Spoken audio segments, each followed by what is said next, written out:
아내들아 남편에게 복종하라. 이는 주 안에서 마땅하니라. 남편들아 아내를 사랑하며 괴롭게 하지 말라. 자녀들아 모든 일에 부모에게 순종하라. 이는 주 안에서 기쁘게 하는 것이니라.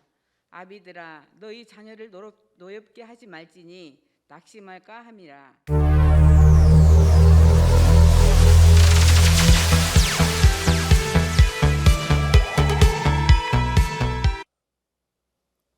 나라에서 가정의 달이라고 선포한 적도 없는데 사람들이 가정의 달 그래요. 왜 그러느냐면 어린이날, 어버이날을 비롯해서 뭐 부부의 날도 5월에 들어있고 또 청년의 날도 있고 스승의 날도 있고 등등 이렇게 해서 이제 가정의 달 그러는데 그래서 이제 텔레비전이나 라디오도 또 신문이나 잡지 등에서도 가정에 대해서 이야기하고 또 가정의 소중함을 일깨워 주니까 좋은 일이지요. 그런데 가정을 만드신 하나님께서 가정을 하나님께서 만드신 것은 아세요? 가정은 하나님께서 만드신 거예요. 그런데 가정을 만드신 하나님께서는 어떤 뜻과 의도로 가정을 만드셨을까? 이게 가장 중요합니다.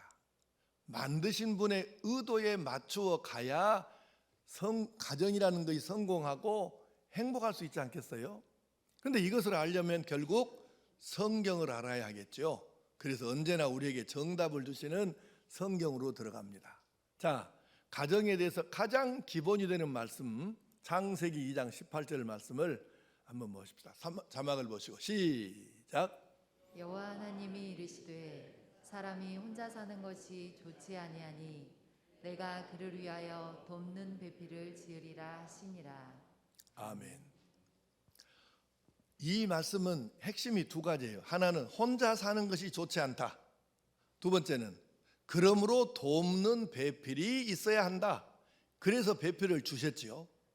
돕는 배필을 구약 성경에 기록된 히브리어로 말하면 에제르 케네그또 이렇게 말합니다. 물론 이제 이런 히브리어 헬라어를 가능하면 안 쓰려고 하는데 이 정도는 아마 좀 알아두셔도 괜찮을 것 같아요. 자, 에제르 케네그또에서 에제르는 무슨 뜻이냐면 돕는다는 뜻입니다. 그리고 뭘 더해주는 거, 보태주는 거 이걸 말하는데요. 가령 강한 사람이 약한 사람을 도와줄 때에 에제르 이렇게 말하고 힘 있는 사람이 힘 없는 사람을 도와줄 때에 에제르 이렇게 말합니다. 돕는다는 것이죠. 그 다음에 이제 케네그또는 무슨 말이냐면은 우리 지금 그 개역 개정에 배필로 번역이 되어 있어요.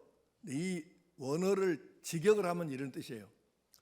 서로 바라보다, 마주 대하다 이런 뜻입니다. 그러면 두 단어를 합성해서 에제르 케네그또 이렇게 말하면 이것은 이제 우리 지금 성경 번역으로는 돕는 배필 그래 되어 있는데 원어를 풀이하면 이런 뜻이에요.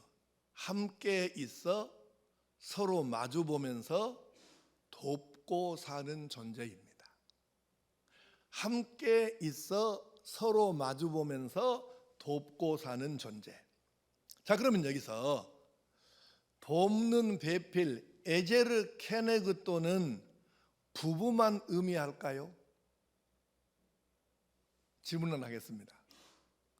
하나님께서 아담과 하와를 만드실 때에 이 사람들이 앞으로 아들, 딸 낳고 식구들이 늘어나서 여러 사람하고 가족이 함께 살 것이다 이 생각을 하시고 그걸 전제로 하고 아담과 하와를 지으셨으면 이건 1번이에요.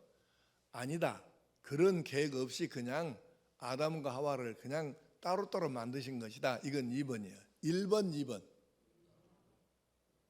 나는 참 여러분들이 신기해요. 알기는 진짜 징하게 잘하네요. 1번이 맞아요. 하나님께서 이 사람들이 가정을 이루어 가지고 아들, 딸 낳고 사는 걸 전제로 하고 아담과 하와를 지으신 것이죠. 예. 그러면 결국 돕는 배필이라는 이 단어의 참 뜻은 남편과 아내만의 이야기가 아니에요. 여기서 많은 교인들이 오해나 착각을 하고 있는데, 남편을 돕기 위해서 아내를 지었다, 이건 지금 창세기를 전혀 성경 원뜻을 오해하고 있는 거예요. 그게 아니고 이 의미는 이런 뜻이에요. 배필이라는 것은 에제르 케네그토라는 말은 함께 있어 서로 돕고 사는 존재이고, 그러므로 남편은 아내를 돕는 배필이며 아내 또한 남편을 돕는 배필이에요. 아내만 남편을 돕는 배필이 아니고 남편도 아내를 돕는 배필이라 그 말이에요. 이것이 성경이 원어가 가르치는 의미예요. 마찬가지로 부모는 자녀를 돕는 배필이 되고 자녀는 부모를 돕는 배필이 되는 것입니다. 이것이 지금 성경이 가르치는 에제르 케네굿도 돕는 배필이라고 하는 의미예요. 부부만을 의미하지는 않는다는 것이죠. 이것을 우리가 생각하고, 그러므로 성경이 가르치는 가족은 서로가 서로를 돕는 배필이라는 의미입니다. 자, 이렇게 큰 의미를 이제 알았으니까 조금 더 구체적으로 한번 생각해 봅시다. 돕는 배필, 에제르 케네굿도, 이것은 함께 있어 서로 마주보며 돕고 사는 존재인데, 이 가족은 그러면 구체적으로 어떻게 살아야 하는 존재인가? 첫째는 따라하겠습니다. 함께 있어야 합니다. 함께 있음은 이 에제르 케네굿도의 첫 번째 의미입니다. 자, 창세기 2장 18절을 다시 한번 보겠습니다. 자, 한번 시작. 여호와 하나님이 이르시되 사람이 혼자 사는 것이 좋지 아니하니. 혼자 사는 건 좋지 않습니다. 바울 사도처럼 특별한 목적과 이유가 있어가지고 혼자 사는 사람이 있죠. 그러니까 바울 사도는 일부러 결혼을 안 한 거예요. 일부러. 왜냐하면 내가 복음을 전하는 데에 방해가 될까, 가정에 매여서 이게 가정 식구들 돌보느라고 염려하느라고 이렇게 마음껏 못할까 해서 일부러 안 한 거예요. 그러니까 이런 특별한 목적 때문에 혼자 사는 것은 관계가 없으나, 일반적으로는 혼자 사는 것은 하나님의 뜻이 아닙니다. 하나님께서는 사람이 가정을 이루어 살도록 그렇게 우리를 지으신 거예요. 하나님께서는 자연을 만드시고 인간은 도시를 만들었다는 말이 있죠. 도시화는 필연적으로 핵 가족화를 초래했습니다. 자, 여러분 생각해 보세요. 우리가 역사를 배우면 언제부터 핵 가족화가 급속하게 진행이 되고 언제부터 사회 문제가 이게 엄청 심하게 이렇게 번져갔는가? 그건 바로 도시화가 심화되었을 때 그렇게 되었어요. 이거는 연구할 필요도 없어. 그냥 여러분 역사를 조금만 관심 있게 보시면 도시화가 심화될수록 핵가족화가 급속하게 진행되었고, 핵가족화가 급속도로 진행됨에 따라서 세상은 안 좋은 쪽으로 많이 달라졌어요. 예를 들어볼까요? 사람들이 이제 도시화가 심할 때부터 도덕과 윤리가 땅에 떨어집니다. 이기주의와 개인주의가 아주 그냥 심각합니다. 금전만능주의가 아주 굉장해요. 여러분, 이것이 도시화가 심해지고 핵가족화 되기 전에 결코 이렇게 심하지 않았어요. 어떻게 이렇게 됐나? 사람들이 하나님의 뜻을 어긴 때부터 이 현상이 심각해지게 되었다 그 말이죠. 가정과 학교는, 여러분 가정교육이라는 말을 자연스럽게 우리가 사용하잖아요. 왜? 계속 써왔으니까. 그래서 가정과 학교는 교육에 있어서 양대 축이고 이건 서로 상관관계에 있어요. 가정에서 가르치는 것과 학교에서 가르치는 것이 이게 잘 합해져야 온전한 결과로 나타나는데, 가족이 해체되니까 가정 교육이 이루어지지 않아요. 여러분, 예전에 그렇게 아이들이 가정에서 많고 대가족으로 살았을 때는 서로 오구를 살다 보니까 자연스럽게 희생과 양보, 배려 이런 것이 몸에 배게 되어 있고, 그래서 그것이 안 되는 아이들은 막 혼을 내면서 다스려서 가르쳤는데, 요즘에는 집집마다 하나도 아기들이 될까 말까. 우리 교회는 달라요. 우리 교회는 뭐 5명도 있고 4명도 있고 막 하니까. 근데 일반적으로는 그렇다고 말이에요. 그래서 아이들이 1명밖에 없으니까 이 집에도 귀하고 저 집에도 귀하니까 아이들을 제대로 가르치지를 못해요. 학교는 어떻습니까? 학교는 예전과 달라서 지금 학교는 지식과 기술을 습득하는 그런 정도로 지금 떨어지고 말았어요. 그러니까 이게 이제는 가정교육이라는 것이 거의 지금 없어지는 상황이 되는 거예요. 이게 보통 지금 심각한 것이 아니죠. 그래서 지금 혼자 사는 것이 좋지 않다는 것은, 가족들이 뿔뿔이 흩어져 가지고 그냥 혼자 사는 사람이 밖으로 잘 안 나다니고 사람들과 어울리지 않고 만약에 혼자 산다. 여러분에게 전에 여러 차례 말씀했잖아요. 여러분이 아는 사람 가운데 사람들을 기피하고 혼자만 지내고 방 안에만 갇혀 있으려고 하는 사람은 문제가 지금 심각해질 초기 단계일 가능성이 매우 높으니까 어떻게든지 간에 끌어내야 되고 사람들과 접촉하고 만날 수 있도록 접점을 만들어 줘야 된다. 그렇게 안 하면 안 된다고 했잖아요. 잘못하면 우울증이나 그 이상의 단계로 갈 수 있다고 했죠. 일단은 가족들이 마찬가지예요. 혼자 하는 일은 아니라. 그래서 오늘날 세상이 갈수록 복잡해지는데, 제가 여러분에게 지금 세상이 이렇게 설교하면 여러분이, 목사님 지금 세상을 모르십니까? 참, 나는 목사님 설교 들으면 깝깝해 불어요. 이렇게 생각할 사람이 있을 가능성도 있어. 근데 생각해 보십시오. 내가 30년 40년 전에 설교할 때 우리 교회 오래 나온 사람은 기억하겠죠. 내가 이렇게 설교했어요. 한두 번 한 게 아니고, 그 설교를 지금 한 게 아니고 이 설교는 3, 40년 전부터 했던 설교예요. 여러분, 부모 생일 때 아이들을 반드시 오게 하십시오.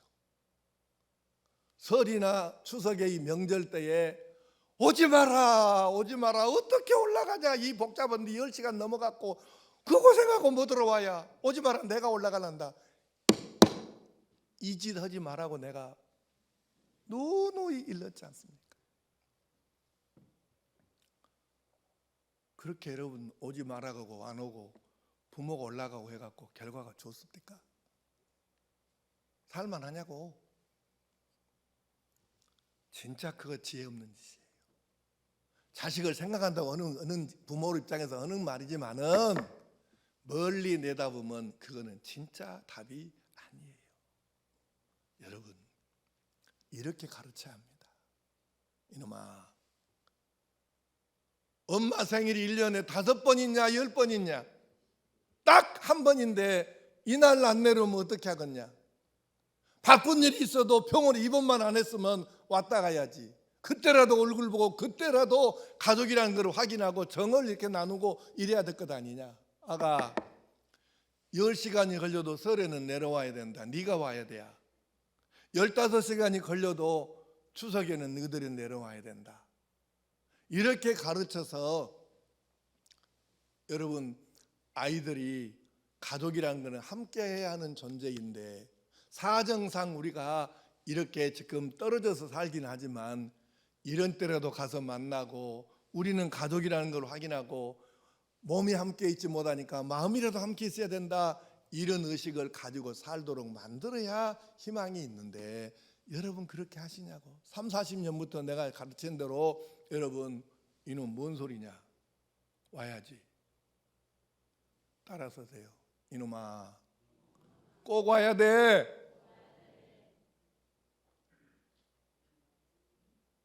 내 생일이 1년에 5번이냐?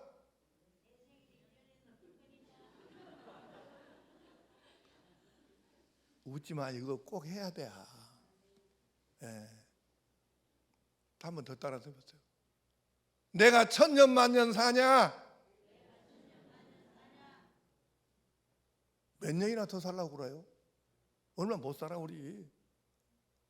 아니 그럴 때 생일 때나 명절 때나 이렇게 한 번씩 보면서 가족이라는 것이 그렇게 해야지. 오지 마라, 오지 마라. 아이고, 그래갖고 뭔 꼴을 보고 삽니까 우리가? 이랬다가요, 어떤 놈이 학교 소풍을 갔대요. 갔는데 소풍이 끝나고 이제 집에 갈 준비를 하는데, 어떤 놈이 막 도시락을 갖다 버리는데, 와, 막 비싸고 좋은 음식을 많이도 싸왔는데 그놈을 다 버리더라고요, 유통에다가. 선생님이 그걸 보고 깜짝 놀래갖고 야 놈아, 아니 왜 버리냐 그 좋은 것을. 아니 버리려면 아까쯤에 버리기 전에 친구들하고 나눠 먹었어야지. 그랬더니 그 얘기가 선생님을 쳐다보면서 그러더라고요. 우리 엄마가요 절대로 누구 주지 말고 나만 먹으라겠어요. 그 새끼가 커봐봐. 잘 가르쳐도 지질로 한질 커갖고 시집가고 장가가면은 숨어서 지들끼리 퍼먹는디, 그렇게 가르쳐 놓으면은 나중에 꼬부랑 할머니 할아버지 됐을 때 그 새끼가 커갖고 지기 부모 먼저 드리고 지기 부모 먼저 자라겠어. 택도 없는 소리하고 있네. 아이고, 우스갯소리로 듣지 말고 잘 생각해봐요. 가족은 함께 하는 거예요, 함께. 어쩔 수 없는 사정으로 우리가 지금 이렇게 떨어져 살지라도 함께 살아야 하는 존재이고 마음으로라도 날마다 함께 있어야 된다. 이것을 깨우쳐주고 그 의식으로 살도록 하는 것이 함께하는 것, 하나님이 가정을 만드신 의도입니다. 그런 가정을 만드시기를 축복합니다. 두 번째는, 가족이라고 하는 것은, 이 가정이라는 것은 평생 사랑하고 보호해야 하는 존재거든요. 여기서 강조되는 건 뭐냐면 평생이라는 것입니다. 평생 사랑하고 보호해야지요. 배필의 두 번째 의미이기도 합니다. 의미심장한 하나님 말씀을 보십시다. 자, 전도서 4장 9절에서 12절, 아까 우리 읽었지만 한번 조금 빠른 속도로 뭔 말인가 생각하면서 시작. 두 사람이 한 사람보다 나음은 그들이 수고함으로 좋은 상을 얻을 것임이라. 혹시 그들이 넘어지면 하나가 그 동물을 붙들어 일으키려니와 홀로 있어 넘어지고 붙들어 일으킬 자가 없는 자에게는 화가 있으리라. 또 두 사람이 함께 누우면 따뜻하거니와 한 사람이면 어찌 따뜻하랴. 한 사람이면 패하겠거니와 두 사람이면 맞설 수 있나니 세 겹줄은 쉽게 끊어지지 아니하느니라. 아멘. 아멘. 내가 지금 마음이 바빠갖고 지금 아까 하나를 이야기를 좀 빼먹었는데요. 미국에서 총기 사건이 막 1년에 몇 번씩 나갔고 1년에 미국에서는 총기 사고로 죽는 사람이 100명이 넘어요. 근데요, 총기 사고를 낸 사람들의 절대 다수가 혼자 사는 사람들입니다. 꼭 기억하셔요. 자, 두 번째 지금 넘어왔어요. 지금 두 사람이 한 사람보다 나음은 넘어지면 하나가 그 동물을 붙들어 일으키려니와 한 사람이면 패하겠거니와 두 사람이면 맞설 수 있나니. 자, 결혼을 한다는 것은, 그리고 자녀가 있다는 것은, 그리고 부모님이 계신다는 것은 바로 평생을 돕는 존재, 평생의 후원자, 평생의 지지자가 된다는 뜻이에요. 자, 그러니까 에제르 케너굿도 돕는 배필은 서로 간에 평생토록 돕고 평생토록 후원하고 평생토록 지지해주는 존재가 돼야 한다는 뜻이에요. 이 세상 사람들이 다 떠나간다 할지라도 에제르 케네굿도 돕는 배필들, 가족들은 끝까지 떠나지 않는 존재여야 합니다. 몇 달 전, 한 두세 달 됐나, 몇 달 전에 어느 연세 드신 권사님이 신방 요청을 해서 신방을 갔어요. 갔는데 권사님도 몸이 안 좋으신데 남편 되는 집사님은 더 안 좋으셔요. 연세는 많고. 근데 그 권사님이 이제 그 예배 드리고 이제 얘기를 하는데, 나 혼자만 들은 게 아니고 같이 인방 한 분도 들었어요. 그 권사님이 그러시더라고요. 사실 나는 너무 아프고 그렇게 빨리 천국에 가고 싶어요. 근데요, 내가 없으면 이 양반은 어떻게 살겠어? 이 양반 때문에 내가 어떻게 하들 못하 이라. 근데 그 얘기를 듣는데 진짜 가슴이 먹먹해지더라고. 자기 몸도 감당이 안 될 정도 지금 힘들어. 근데 남편 집사님 생각해가지고 내가 없으면 이 양반이 어떻게 살겠냐. 여러분, 이게 배필이에요. 사람들이 다 곁을 떠나도, 그 권사님도 아이들이 여럿이 있어요. 한 사람도 안도에 없어요.